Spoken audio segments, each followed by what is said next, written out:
Boxing in a movie review. Uh-oh, and knock some stuff over. Okay, now we do another list. A little something different. I think I've done this before, but we're going to talk about the most overrated films of 2013. Films that got a lot of praise, a lot of praise for its work, and it really wasn't that what they built it up to be. Let's start off. Number 10, The Book Thief. The Book Thief is a good, decent movie, but to get all the praise that it was getting as far as the film and variety, and you know, when Jeffrey Rush coming off his performance in the movie that taught the guy the president's speech and all that stuff, so they just decided he's in it, let's roll with it. And I just didn't see that as progressively good at all. I mean, I saw it and I'm like, okay, it's a movie about the wars, a period piece during the Nazi time. But I saw way, way more impressive films than that. It was like, man, and I don't want to tell the story. It's this guy that they're hiding out. They're not supposed to be hiding. And him and this girl bond over this book she found. And it's a good movie, but not what they made it out to be. The next film is Captain Phillips. Number 9 is Captain Phillips. Captain Phillips was a good movie, but some people got it in their top movies of the year. It showed courage, and Captain Phillips was a good movie, but there were some times that they could have edited, and then the shaky cam too was like giving me a headache. I'm like, geez, I don't need to feel like I'm on the boat. I understood what the director is trying to do, but I don't need to feel like I'm in the boat. I'm in the theater watching this. And I just feel like it was grossly, grossly overrated. How many times are we going to see Tom Cruise in this, in these movies, you know? And Apollo 13, he's stuck in space. Terminal, he was stuck at the airport. Castaway, he was stuck on an island. Now he's stuck on a boat. He was stuck in Vietnam and Saving Private Ryan. Tom Hanks in Stuck. You know, he's always stuck. Alright, moving right along.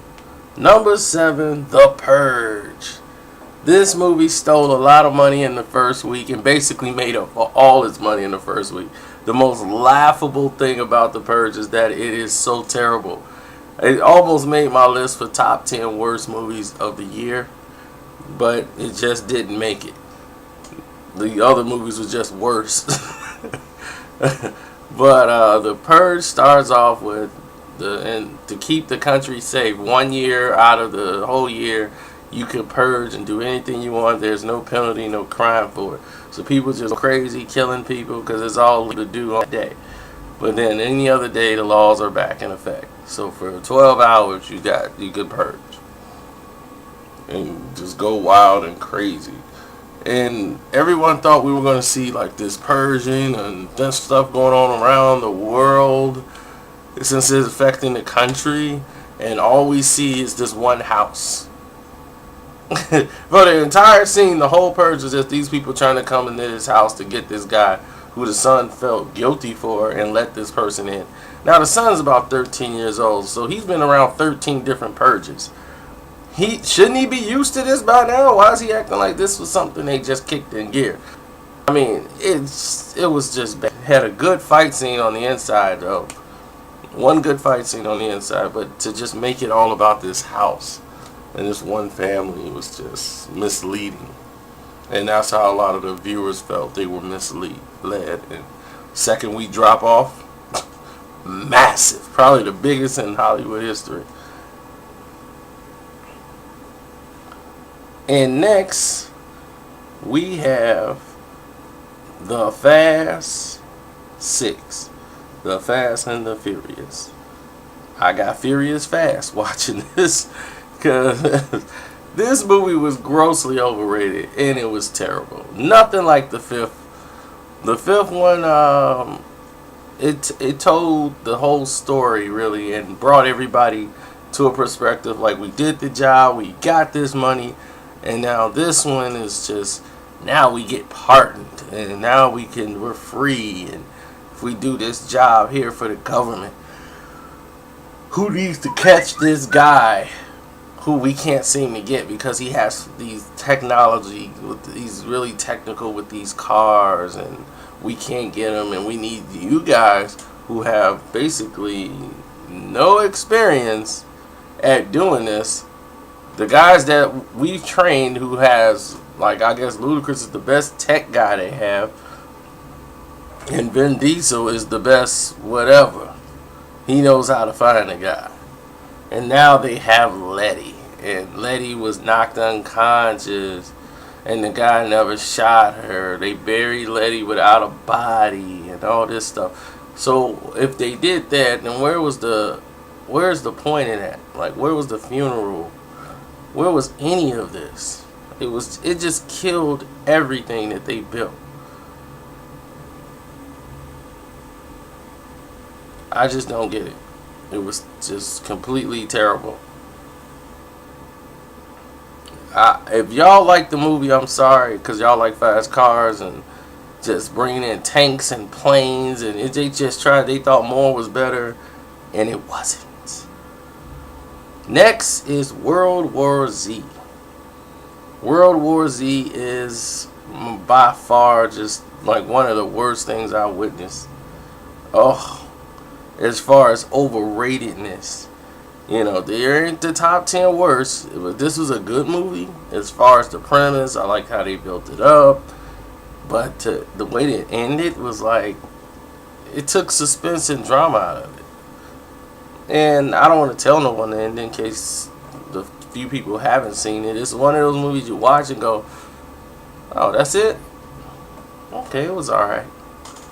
And then that's it. You're going to forget about the movie. And of course, they're going to make a sequel. So, because a lot of people kept going back to see it. So. And the next film on the list is The Place Beyond the Pines.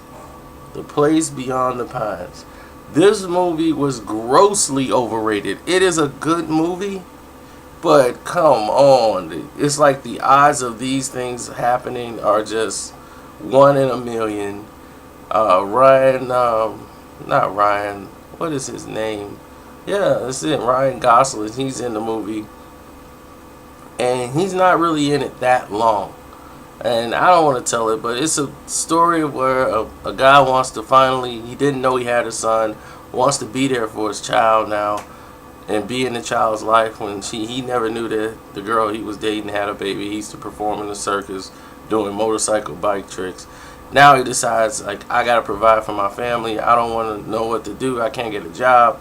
So his buddy convinced him how to rob banks and get away fast on his car, and he got money, and he can go ahead and get the money to his kid, and that's that. So what happens is the kid grows up to be a teenager that's basically disruptive and know nothing about his father, and the parent can't control him. You know, she's married now to her new boyfriend, and now the son, the other guy, it's another guy involved, a cop who's investigating this whole thing.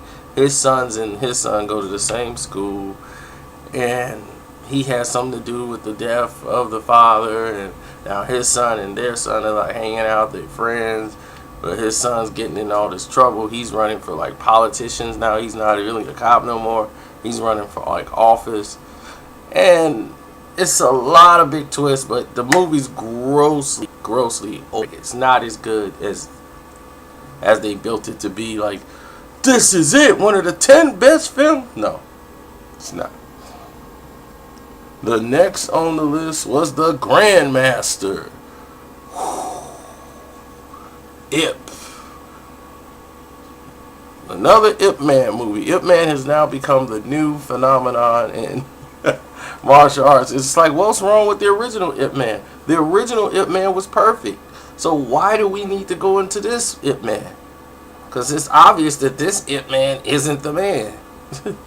So I just didn't get that. I didn't understand, like, why do we need to go back in that direction as far as to tell this story. And then all the action's in the first 20 minutes. You might as well walk out after the first 20 minutes, because the movie shifts from him to a girl.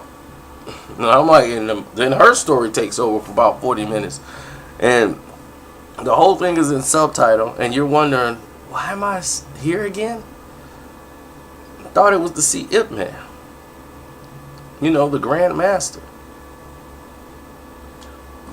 Anyway, this number 2 is The Counselor. This movie was grossly overrated. Everywhere you turn, they talked about how great Ridley Scott movie was. It had all these Oscar-winning actors, and I'm like, this is gonna be epic, you know. And it was just too loud. Like, everything was like they had to personify and really push it in your face so you get the theme of every shot that took place in this film. Cameron Diaz with the tigers and the power lust and the way the colors and the drape and the castle and her having sex with a car. I mean, it's just it was too much. Okay, too much. And wasn't it Gardner Bardem? You know, he kills every role he's in, and he did a great job here. It's just great acting on a terrible script. But nobody wants to say the script is bad because it's Ridley Scott. So it's like, okay, well, Ridley's got this movie is all over the place, but Ridley's doing it, and the check's a check. So might be big. Let's trust it. And it was not good.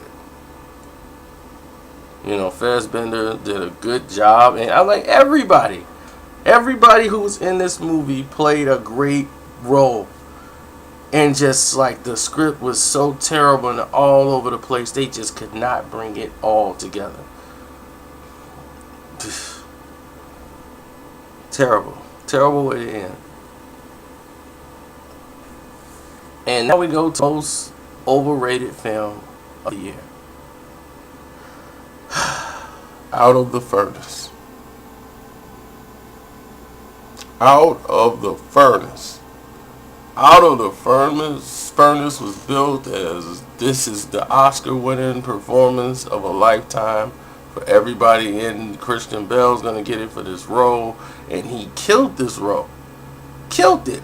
Knocked it out the park. The top 3 actors in this movie did their job. Woody Harrelson murdered this role. Casey Affleck murdered the role. But the only problem was this script. It's like, what is... it doesn't even make sense. Oh, they're not going to investigate them because they're up there in the woods, even though it is a murder. Yeah, we got the murder on tape, but yeah, okay, we got the audio of the murder, but, you know, it's hard to prove. We can't really go get the guy, but, yeah, well, we'll send a place in there to go get him. We'll send a team.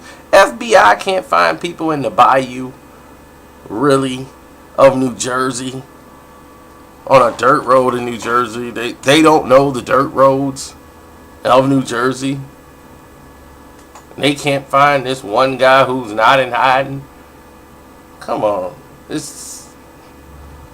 But of course it's led so Christian Bale can get his revenge on the guy who kills his brother, and it's